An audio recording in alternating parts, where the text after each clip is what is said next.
What's up, good people? Mark Holmes here, and as always, I want to say thank you all for watching, commenting, subscribing, and being part of the Joe Boo Sports Report. Without you guys, as well as you ladies, you know that this literally does not work. I got some time to kill here, and then I get thinking about stuff and how it may interact. Now, let me be clear here, because I am like Stephen Jones. I've been the capologist for the Dallas Cowboys since the 90s when the salary cap came in. And, we were actually some of the forerunners of how you actually do business with the salary cap. Well, it seems like people have learned, what we did, and they've taken it to a whole nother level, because we literally look like a bunch of jackasses when it comes to managing the cap. I look at that Dak Prescott contract and say, hey, we screwed the pooch on that one. But, you just got to trust the process. Yeah, that guy. I'm an expert like he is. But I'm sitting here because, we've got Micah Parsons wanting, of course, to get Myles Garrett here, which would be incredible to team those two guys up. And I saw an article this morning where they were basically saying that the Cowboys should trade Dak Prescott to Cleveland so we get their draft pick, the second overall pick, and go ahead and get Myles Garrett too at the same time. And I keep saying that just doesn't seem workable, since I don't think Dak Prescott wants to go to Cleveland. No disrespect to the people in Cleveland. I tell you, I like what they've done on the waterfront. There was a great sports bar right there on the waterfront. Me and Game Time Brian went to it when we went to the Hall of Fame 2 years ago. And it's not like the mistake by the lake that it used to be. However, I'm not sure that that's where Dak Prescott wants to go, understanding everything that happens to quarterbacks that go there. But I'm sitting here looking at this because, we got the cap situation where we don't have money and things. And a lot of times we hear the talking heads that'll come up with scenarios and say a team should do this or a team should do that and so on, without necessarily looking at the ramifications. And so I started looking at the salary cap for the Cleveland Browns, because the Cleveland Browns, as much as we say the Cowboys are hamstrung with Dak Prescott's contract, even with his contract being as it is before they do any triggers, when we get the rollover, we're going to have about $20 to $30 million, depending on how much the salary cap actually goes up. So the thing is, right now, if we look at the Cleveland Browns, and let's pop this up here with the magic of the software here. Right now, as we sit here today, the Cleveland Browns are $30 million in the red, okay? $30 million in the red, which is not where you want to be. And the problem for them is they don't have a quarterback for this year, because Deshaun Watson tore his Achilles tendon during the season, and just a few weeks ago, not only 3 months after having it sewed back together, tore it again. You can't count on him being on the field next year, so they've got a hole at quarterback. So that's where it does make sense if you could get Dak Prescott there. But the problem for it is, when you look at Deshaun Watson's cap number is $72 million right now, right, for this year. Now, they did do some restructuring it where they've added voidable years to like 2030, that they could tuck some of that away. But the problem is if they move on from Deshaun Watson, let's say cut pre-June 1st, they got $172 million in dead money. 172. So to say, let's get Dak Prescott there, he's got a $60 million a year salary that would have to be added to what the Browns are doing. So financially, there's no room to do that.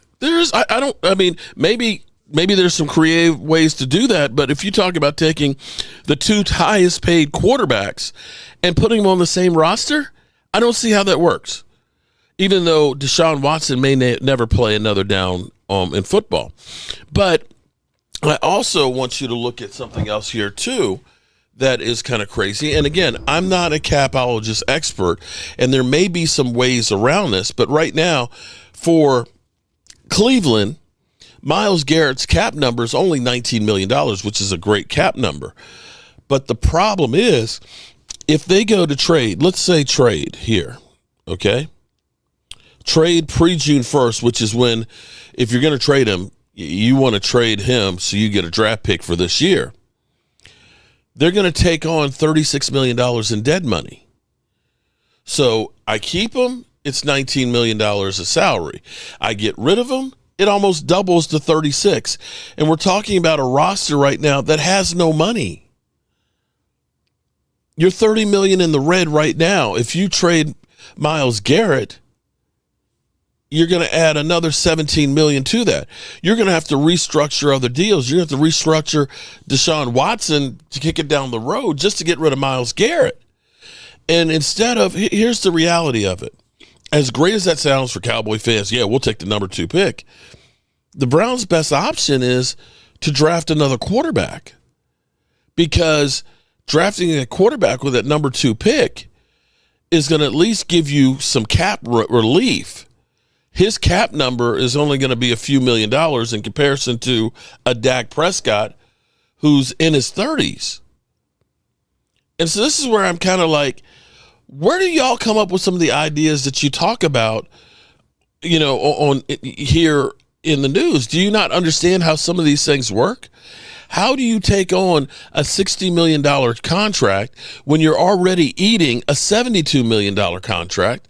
And with Myles Garrett, I can see why they want to hold on to him, because you're not going to, it's basically going to cost you, more money to basically buy those other draft picks. And there's no guarantee that with those draft picks that you're going to get a guy in kind that's going to replace him. And this is where I am with the Micah Parsons. Everybody keeps saying, well, let's trade Micah Parsons. We need the draft picks. Okay, I'm going to say draft picks are a crapshoot. You literally, I don't care if it's the first round, second round, third round, fourth round, every one of those are a crapshoot. We've seen so many guys who are told to be the can't miss pick that people miss on, that he sucks. And so instead of us saying, let's trade Micah, see if we can get a couple of picks, if we were to get 2 number 1s, you're probably going to trade to a team that thinks that they're close, which means you're probably talking about a late pick in the first round. And if they do get Micah Parsons, more than likely, they're going to be a good team the next year, which means that's another late first round pick. Well, we didn't do too good with the last 2 late first round picks, did we? Mozzie Smith and Tyler Guyton.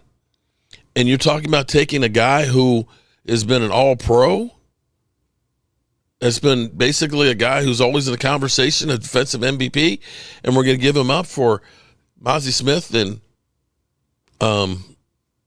Tyler Guyton, potentially. Your better bet is, instead of saying we need players, your better bet is spending some money and getting proven talent in free agency than getting rid of a piece. And this is the thing I don't seem to understand where people are. I get it. Dak Prescott's not good enough to overcome the Dallas Cowboys' lack of talent.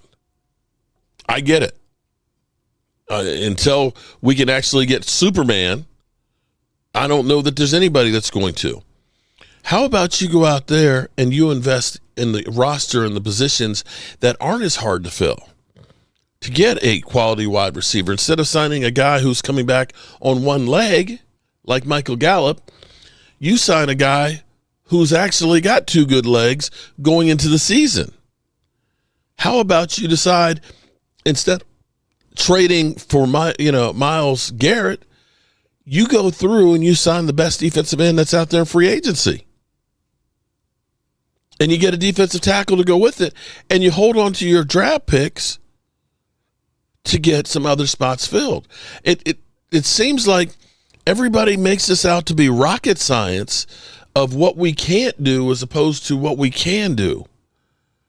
So, yeah, I don't see how Cleveland, they're just screwed. Let's be clear here. They reached for Deshaun Watson and they screwed the pooch on it.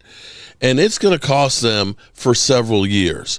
And there's no easy way to get out of it. I can understand Myles Garrett reads the writing on the wall and knows they can't do shit, no matter what the talking heads have to say about it. But then again, I'm not a capologist. I don't know shit. And I'll leave it like that. All righty, good people. I will see you guys real soon. I got to head over to the airport in a few minutes.